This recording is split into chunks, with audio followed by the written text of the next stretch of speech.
I was honestly very seriously considering quitting YouTube like 5 seconds ago, but here I am making another video.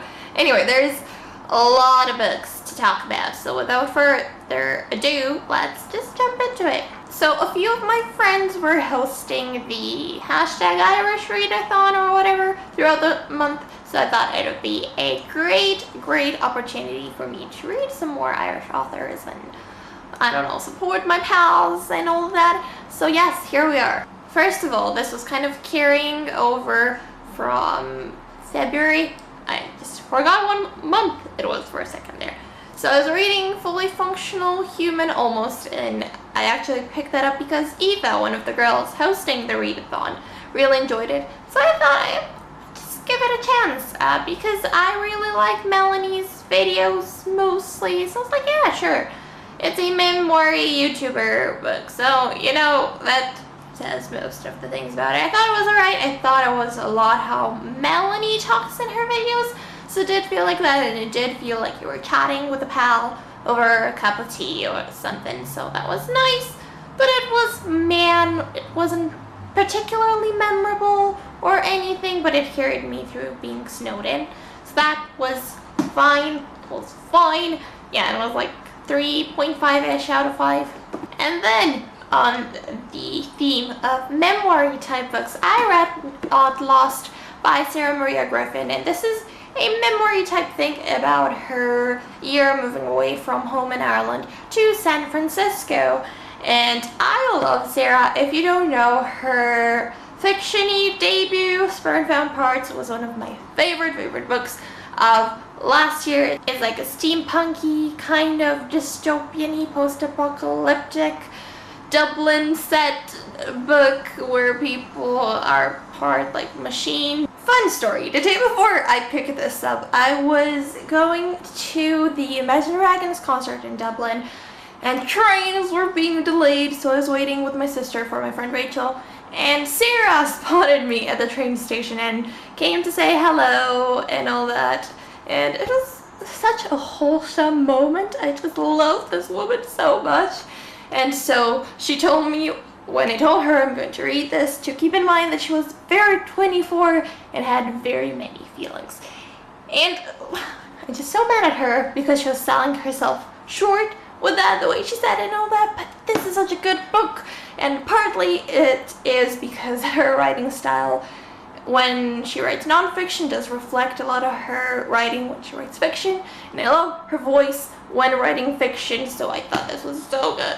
And then there's also that very #relatable kind of deal, because I feel like we're a lot alike in terms of personality. And then also, you know, I can relate to being completely lost, completely useless, and very far away from home and all that. So it was so good. I was so touched. I really love this and would highly recommend it. I was at work the day of the blizzard, and we were allowed to put this out early because Waterstones put it out early a day or whatever. So I naturally decided to treat myself and got Almost Love by Louise O'Neill.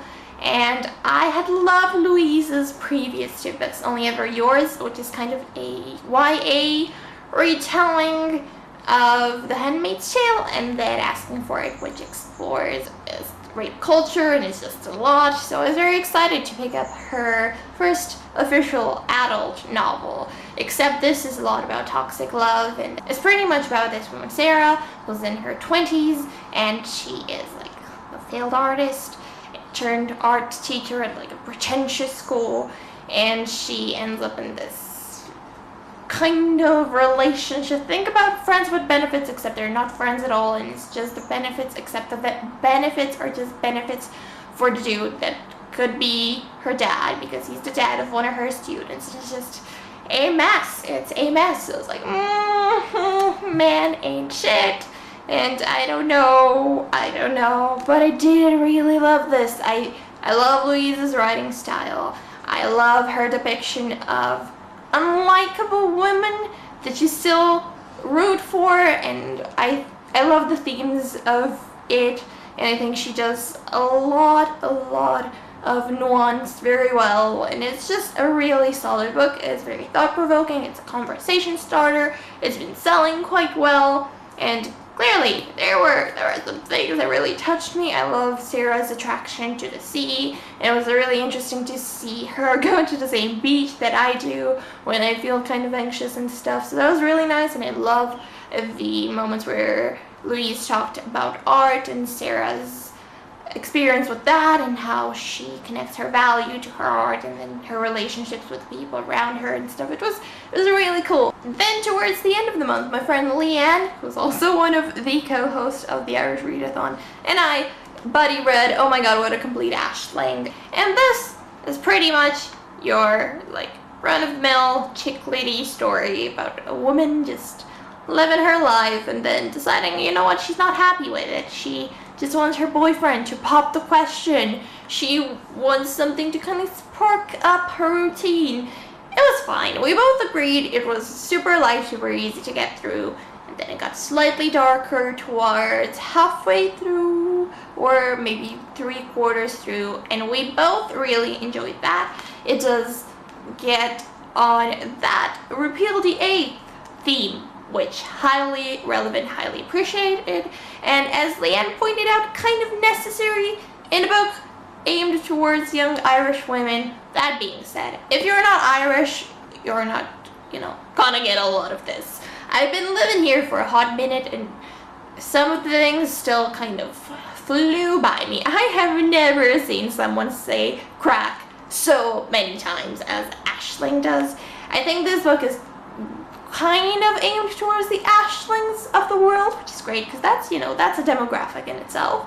I'm not one of the Aislings of the world, so I didn't quite relate. I thought the product placement was kind of iffy. Again, Leanne pointed out that she's never using just moisturizer. It's always like Clinique or whatever, and I don't need to know every single item of clothing you pack for your holiday, and I don't need to know every single shop where you get said items of clothing, so it was kind of but I do relate very much to her compulsive love for tea and the way whenever something happens, she's just like, how about we just make a cup of tea and then go on from there. So that was nice. And then towards the beginning, there's this one scene, I think it's literally the first chapter, where they're at a wedding and her boyfriend is drunk and he's like cry singing along to Mr. Brightside, which in itself is a mood. So this one was decent. Arcs. So as you know, Simon & Schuster do send me arcs in exchange for honest reviews, and I'm always really happy to see them. So, first of all, I Have Lost My Way by Gail Forman. I loved some of Gail Forman's previous work, and this did sound very interesting, and I did really enjoy it. This is out on the 5th of April, so you're probably like seeing this after that, so it might be out already. Alas, this follows 3 teenagers whose lives intersect because of a very weird accident. First of all, we have Freya, who is this mixed race YouTube sensation to turn mainstream pop star type persona who has lost her voice and withered her way. And then we have Haroon, who is a Muslim brown gay man who is in the closet and trying to run away from his life because he doesn't want to come out. And then we have Nathaniel, who is a very depressed, conventionally attractive white young man who is missing an eye, and yeah, their lives just intersect, and the whole book follows them throughout that first day when they meet. It's so deep and it's so good, and I really loved it. I love Gail Forman's writing style. I think she manages to write characters that are very vivid and just come alive right off the page. I think her dialogue is great. I think she manages to show this great display of how one event in one day can alter the course of your life forever. That being said, as far as I can tell, because I did my research, this book is not own voices, and with Haroon's storyline in particular, I feel like that's a very fine line she's walking. I've been looking for own voices reviews and I haven't really found many just yet. And then, oh my god, this is I Stop Somewhere by T. Carter. is described as The Lovely Bones meets Asking for It. Again, another Louise O'Neill, and oh my goodness. For this one, I will throw content and trigger warnings for sexual assault, sexual harassment, self-harm, or mentions of self-harm, and it's a lot. It basically follows this young girl who's been raped and then murdered, and her ghost is kind of hanging around, and she sees the kids that raped her raping an awful lot of other girls, and everyone is trying to get justice and find her body and who did it. And then there's also the girls that are trying to get justice for themselves, and it's just it's a lot. Like, it's a lot. It's so good. It's so well written. There's so much nuance because this kid is like 15 or 14, and there's a power imbalance because the guys that do the deed, the dickheads, they are rich and she's very much poor, and that is a whole theme throughout the book and throughout the society portrayed in it and in her area. And even the name of the place, I think it's called Hollow Oaks, is just very desolating and depressing from the very beginning, and sets that scene, and it's so powerful. There's so much packed in this one book. I don't have the words. I will link my Goodreads review down below because I tried to say some more on there, but I was still not even scratching the surface while talking about my love for this. So if you think you could stomach it, then do give it a shot. But if you think it's something that is too much, because it is too much, self-care first, my friends, and maybe put it on the back burner, but do know that it is good. I think that one is out April 19th, so I will link it down below in case I'm wrong.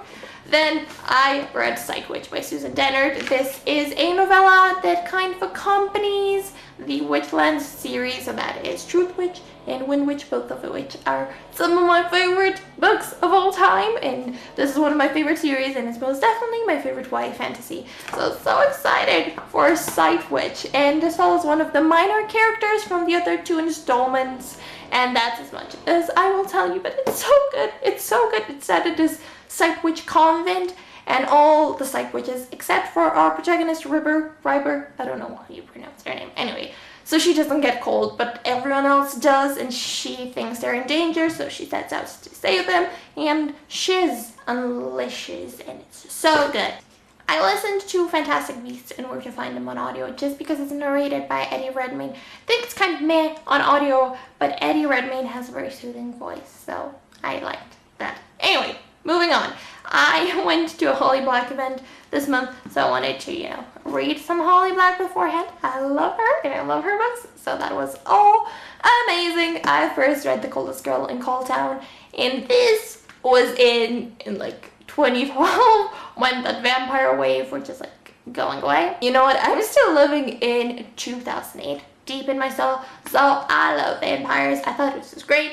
I thought it stayed away from that tropey thing of romanticizing vampires. It was dark, and it was gritty, and it was deep, and I love it. I think Coldtown's setting are super interesting, and it's something kind of where opulence meets decadence, and it's so cool as a setting. And Holly did say she would maybe consider writing something else in this world if her publisher wanted it. So just let me know who to angry email begging them for a sequel, and I will, because I love this so much. And then I read The Darkest Part of the Forest, also by Holly Black. So this is about a girl in whose town there is this casket of the horned boy, and it's kind of the thin line where fairies and the supernatural coexist with the human world. And again, the setting is so rich and atmospheric, and it's kind of its own little entity, which I love and adore. And yeah, I really love this as well. I love the way Holly Black shapes up a world, and then I love her characters, and I think this plays a lot with very typical fairy tale elements, except it turns them on their heads, and it switches them up to make them more modern and current and relevant, and it's so good. It's so good. Alas, we are approaching the end. That was painful. I got a copy of The Codex by Elizabeth Acevedo from work, and this was one of my favorite reads of the past while. I loved it so much. It basically follows this teen girl called Xiomara as she tries to navigate, you know, life, adolescence, family, growing into her body, and she does all of that through poetry and eventually slam poetry, which is great because the author has a background of slam poetry and she's fabulous, and I love this book so much. I love the themes, I love the writing, I love the characters. I think it's very painfully relatable. It's just so good. It's so good. Again, I will look up. I think it's out in the US already, and then it comes out in May over here on my side of the world, but it could be wrong. I Read Feminine Gospels by Carol Duffy. I thought Leanne had recommended this as well, because she's usually into poetry and feminism, which is what this is. She didn't. I don't know who did, but I really did like it. It's one of my favorite poetry thingies.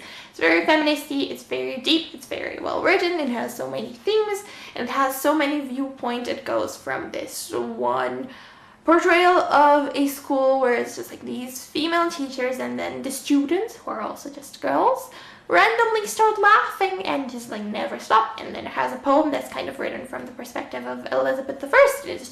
It's a lot, it's weird, it's good. And then, because I am trash and I love comics, I got this tome from the library, and it is Black Panther, the Complete Collection, Volume 1.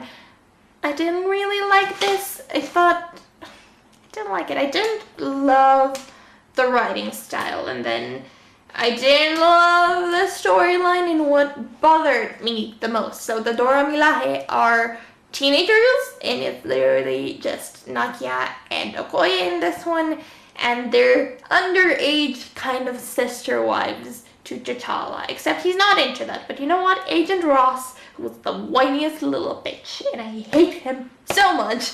He is very much into it, and he doesn't understand what T'Challa, a grown-ass man, doesn't want to fuck these two teenagers, and he like, oh, the things I would do to them, and he keeps sexualizing them, and they're teenagers, and he's a gross white man, and I hate him so much, and it's not the best. And then there are some comments about how if he were gay and black, he would totally nail T'Challa and shit, and it's just child. Yes, so this was obviously way longer than I intended it to be, but alas, please do let me know if you've read any of these books or what your favorite book of the month was, and I'll see you in some other video. Thank you so much for watching.